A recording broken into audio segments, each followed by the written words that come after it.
Ja ongi käes meie Kesk-Euroopa roadtripi viimane, kuid veidi pikem osa. Seekordses episoodis räägin lausa 3 kämpingust.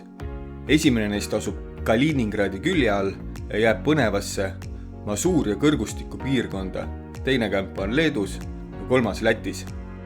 Lisaks anname veidi tagasisidet reisi kohta ja räägime ka uutest plaanidest. Mõnusat kaasa kulgemist!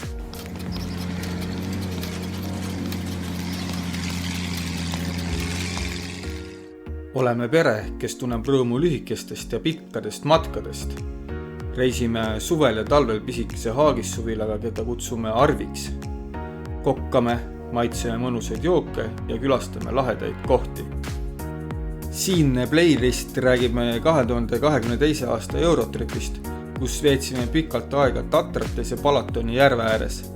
Meiega koos ta Arvisse küll kuidagi ei mahuks, aga saate me seiklustest videote vahendusel siiski osa. Head vaatamist!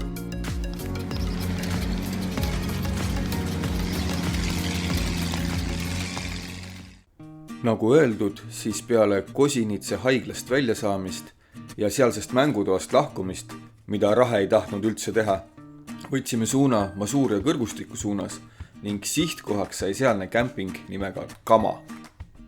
Masuuria kõrgustik ja ka kämping Kama asuvad Eestist nii 8 tunni autosõidu kaugusel ja soovitan seda sihtkohta väga soojalt. Kämpingul siiski üks miinus oli.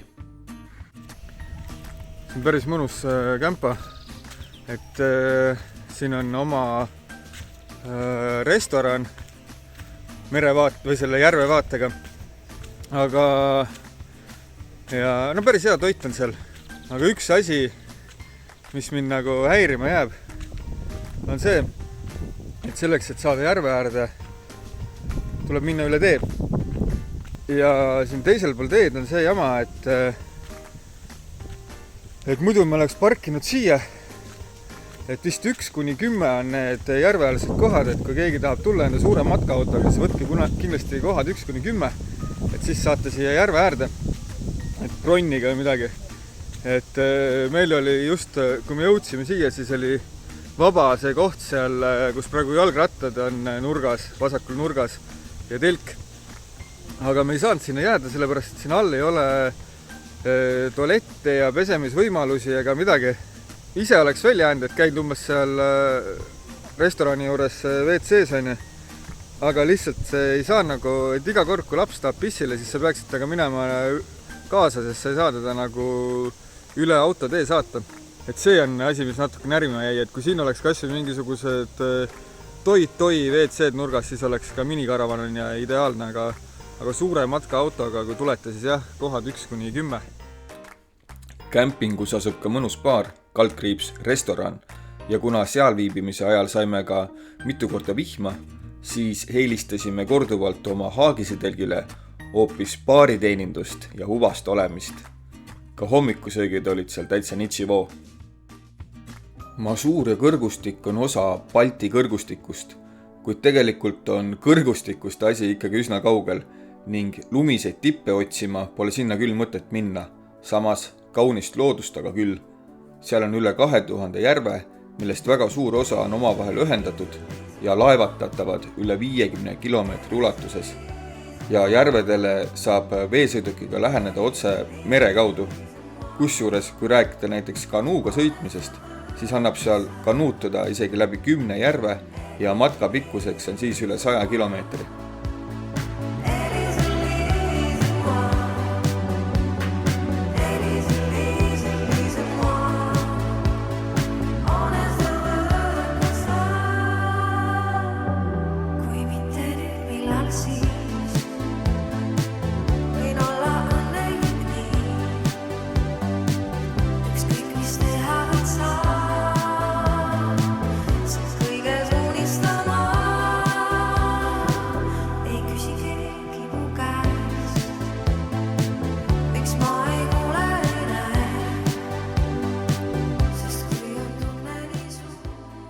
Päikeseloojangud selle järvekese kaldal olid tõesti maalilised.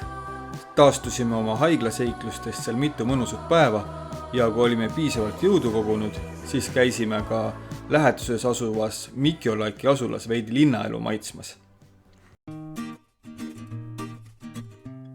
Mikiolaiki on linn, mida kutsutakse ka Masuuria pärliks, kuna linn asub järve kaldal, mis on ühendatud ka Masuuria suurima Šnjardve järvega, mida omakorda nimetatakse ka Masuuria mereks, siis arvatavasti seetõttu ongi linnake väga populaarne just purjetajate hulgas.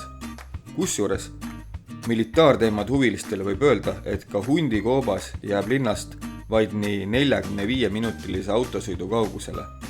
Meie küll hundikoopas ei käinud, aga kondasime mööda linnatänavaid ja turge.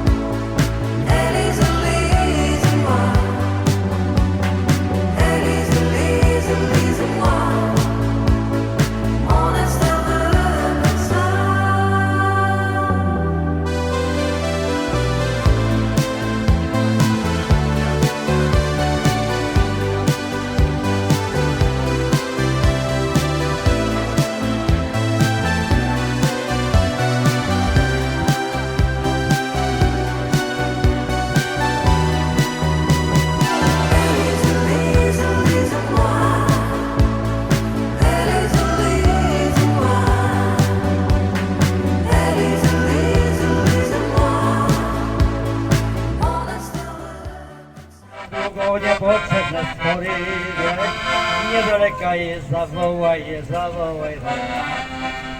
brata, dobra masza, chyba kto umie, kto.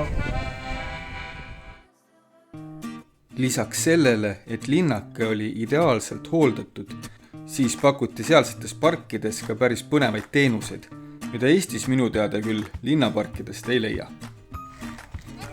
Eestis on see värk, et parti ja luiki toidetakse millega iganes, mis on neile tegelikult kahjulik, aga siin Poolas on selline masin, kus on ilusti selgitatud, mida ei tohi anda, mida võib anda ja kui sul kaasas ei ole, siis saad siit, mis ta siis on, 50 eurosendi eest ütleme, siis võtta suure peotäie teri, mida siis anda partidele või luikidele või kes iganes siin on.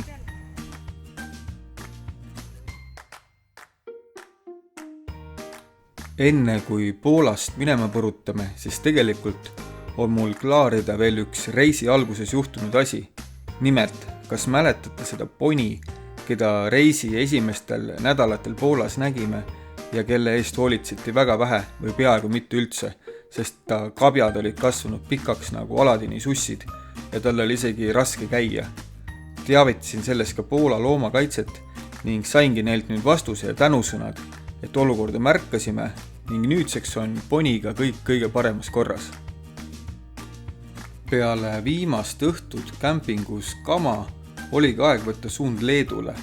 Miskipärast on alati nii, et oma reiside käigus ei ole suutnud leida me Leedust ühtegi toredat kämpingut. See reis oli selles suhtes erand. Kämping Lukensku Naamu oli ja on kindlasti üks täitsa tore koht ja kui olete Leedus ööbimist otsimas, siis vaadake kindlasti edasi. Kämpingut Lukensku Naamu peavad lahe hiliskeskealine paar, kellest mees on kunstnik ja skulptor ning naine on hariduselt biokeemik ning annab veel tänapäevalgi ülikoolis loenguid. Ka kämpingus liikudes paistab nende elukutse selgelt silma. Näiteks oli kämpingu peahoone ruumides kamaali ja skulptuuriga tegelemiseks sisustatud õppeklassid ning kui vaadata taimi, mis territooriumil kasvasid, siis viinamarjad olid neist vist kõige lihtsamad. Meil kodus kasvavad viinamarjad täiesti vabas õhus ja saavad valmis. Aga sellist asja ma pole veel enne näinud, et siin Leedus selles kämpas on siis niimoodi, et on virsikud ja see on augusti algus ja hakkad juba valmis saama, et kui tasakesi katsuda, siis on täitsa nagu, osad on pehmed juba. Ja suur puu siin on otsas ikka niuke, ma ei tea, 30 tükki loeb nagu vabalt ära. Et see on ikka mega äge. See on tõesti äge.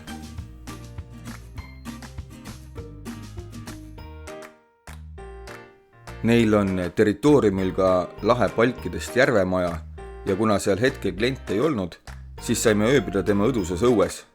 Püüdsime kala, kokkasime, käisime ujumas ja vaatasime 1000 tähti.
Kätes. Noh, vahvapuntis, mis kätte said? Soovida vähk. Soovin, et reis kestaks veel 2 kuud. Ära kuula teda vähk, oleme väsinud. Laseme vette tagasi või? Laseme tagasi, jah. Ista, lase nii nagu kivi. Mis mõttes nagu kivi? Oodake need sõbrad. Rahu. Jumal. Lasme läheb vahele.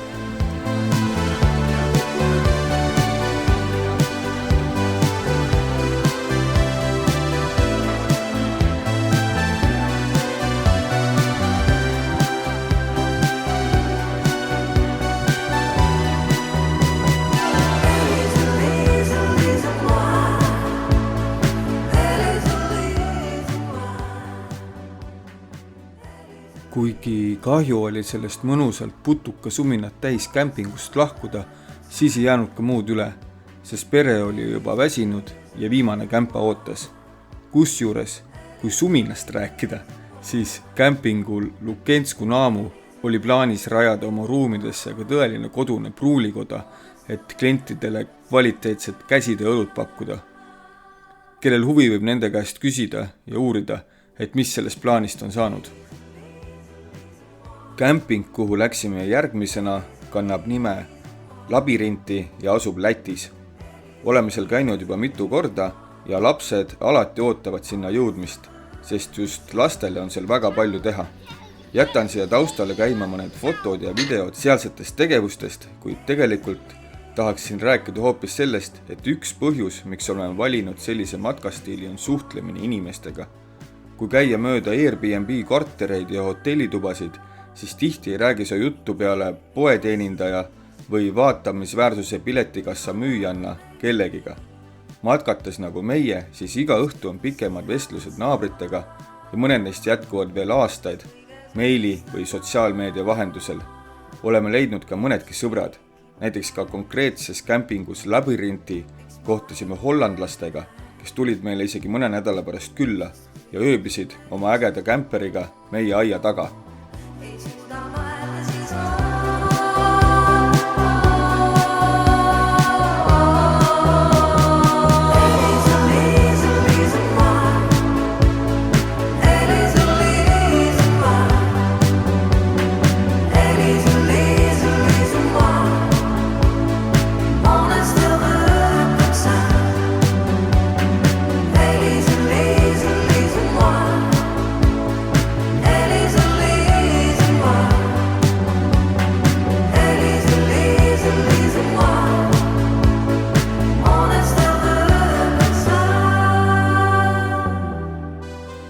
Neil hollandlastel, kes meil külas käisid ja aia taga ööbisid, on eriti lahe matkaauto ja kes viitsib meie vlogi jälgida ka edaspidi, siis sain ühe ägeda ja kvaliteetse mikrofoni komplekti, millega kavatsen järgmistes reisivlogides teha ka intervjuusid vahvate kämperite või matkaautode omanikega. Seekord tuleb teil aga veel leppida meie pereliikmete reisi kokkuvõtetega. No nii, tore Arvi TRJ kanali vaataja. Nüüd on see tähtis ja ajalooline hetk, kui tuleb esimene Arvi TRJ kanali klassikalises mõttes intervjuu. Ja intervjueerin ma muidugi meie pere lapsi. Oleme tulnud siin lastega Eesti kõige suurema kivi, Kabeli kivi otsa ja Mirdil oli täna kusjuures lasteaia aktus, nii et temast saab järgmine sügiskoolilaps. Rahel on veel 2 aastat käia lasteaias. Varsti on meil ees uus reis, aga praegu ma tahaksin küsida veel vana reisi kohta mõned küsimused. Et mis sellest reisist sul kõige rohkem meelde jäi? Nudistide kämping. Nudistide kämping jäi sulle meelde või?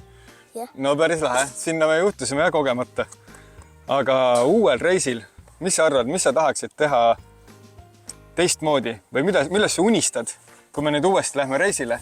Et millest sa unistad, et siis võiks teha? Minna hästi suurde lõbustusparki. Hästi suurde. Hästi suurde lõbustusparki? Davai. Proovime otsida, kas me leiame sellise koha. Ja sina pisikene Rahe. Mis Rahe, milline kämping sulle kõige rohkem meelde on jäänud? Modra Farma. Modra Farma kämping või? Ja mis seal Modra Farma kämpingus oli nii lahedat, et see sulle meelde jäi? Me saime nambaid lipsta, appuska sõida ja etendust teha. So, sellepärast. No see oli päris hea vastus sul, Rahe. Aga mis sina tahaksid teha järgmine kord? Sääsetõrjet võtta kaasa. Sääsetõrjet võtta kaasa. Davai, võtame palju sääsetõrjet kaasa ja lähme siit kivi otsast alla. 4 purki. Eesti kõige suurem kivi, Kabeli kivi, Muugal. Tulge vaatama. Ronisime siia otsa. Teiseks intervjuuks oleme tulnud siia mõnusa Arvi 2.0 õdusasse interjööri ja sooviksin küsida Leenu käest.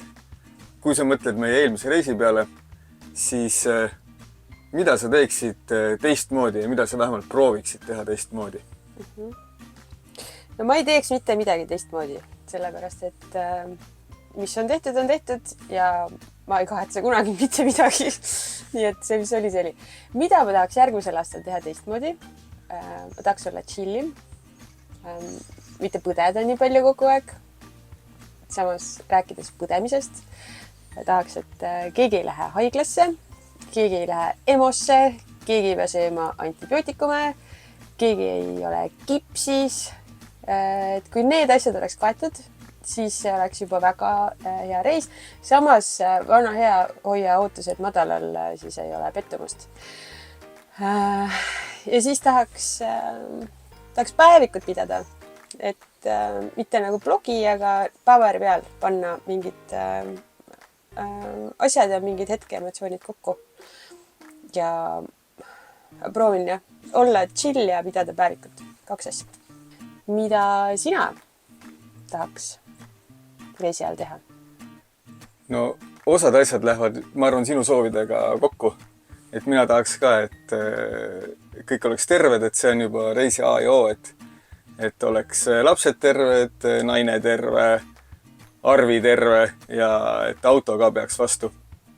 Aga mida ma veel tahaksin, siis on see, et kindlasti me näeme väga põnevaid huvitavaid kohti. Aga ma loodan, et me kohtame ka väga põnevaid ja huvitavaid inimesi. Ja kuna mul on nüüd need toredad mikrofonid, siis ma ka loodan, et mul on piisavalt jõudu ja julgust äkki mõne inimesega ka rääkida. Et äkki on mõni väga lahe kämper, et minna sisse ja vaadata, mis seal sees on, või äkki on mõnes kodukämpingus väga tore perenaine või peremees, et siis temaga oleks ka lahe rääkida. Ja ma arvan, et teil põnev kuulata. Oli see ju üks parajal pöörane retk. Matkasime mägedes, nägime ujumas haisid, sattusime nudistide laagrisse ja aerutasime ringi maa-alusel jõel. Võõrustasime oma elutoas loomi ja veetsime isegi mitu päeva Poola erakorralise meditsiinikeskuses.